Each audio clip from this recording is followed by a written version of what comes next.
नमस्कार, स्वागत है आपका। मैं हूं आपके साथ लोकेंद्र त्यागी। भारत में आज राष्ट्रीय शोक मनाया जा रहा है। संसद भवन से लेकर देश की दूसरी सरकारी इमारतों पर तिरंगा आधा झुका हुआ है।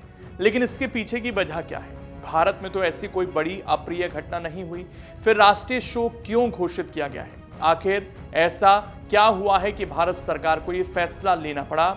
जानने के लिए इस वीडियो को आखिर तक जरूर देखिएगा। पूरी खबर क्या है आप समझ जाएंगे। दरअसल भारत सरकार ने 13 जुलाई 2026 यानी सोमवार को पूरे देश में एक दिन के राष्ट्रीय शोक की घोषणा की है।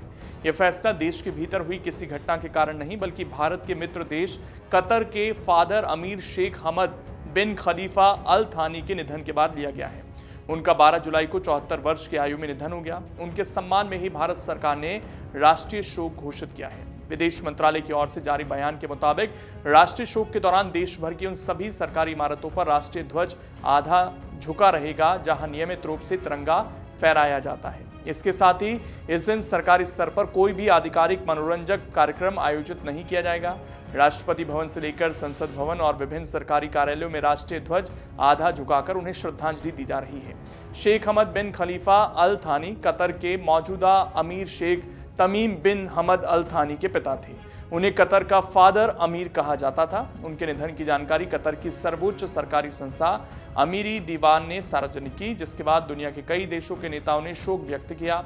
भारत ने भी उनके सम्मान में यह विशेष निर्णय लिया। प्रधानमंत्री नरेंद्र मोदी ने सोशल मीडिया मंच एक्स पर शोक संदेश जारी करते हुए कहा कि शेख हमद बिन खलीफा अल थानी एक दूरदर्शी नेता थे। उनके नेतृत्व में कतर ने विकास और समृद्धि के नए आयाम स्थापित किए।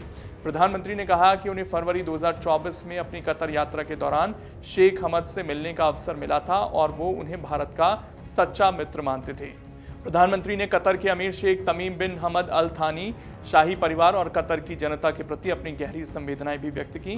विदेश मंत्रालय ने यह भी बताया है कि भारत सरकार की ओर से संसदीय कार्य और अल्पसंख्यक मामलों के मंत्री किरेन रिजिजू के कतर जाने की संभावना है। वो भारत सरकार का प्रतिनिधित्व करते हुए वहां शोक संवेदना व्यक्त करेंगे और दिवंगत नेता को श्रद्धांजलि अर्पित कर सकते हैं।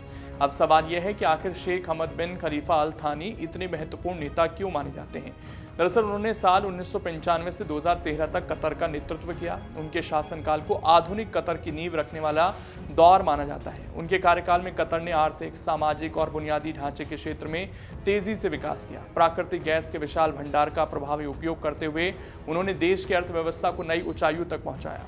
उनके नेतृत्व में कतर दुनिया के सबसे समृद्ध देशों में शामिल हुआ। प्रति व्यक्ति आय के मामले में भी कतर ने वैश्विक स्तर पर अपनी अलग पहचान बनाई। इतना ही नहीं, उन्होंने देश की विदेश नीति को भी मजबूत किया और कतर को अंतर्राष्ट्रीय कूटनीति में प्रभावशाली भूमिका दिलाई।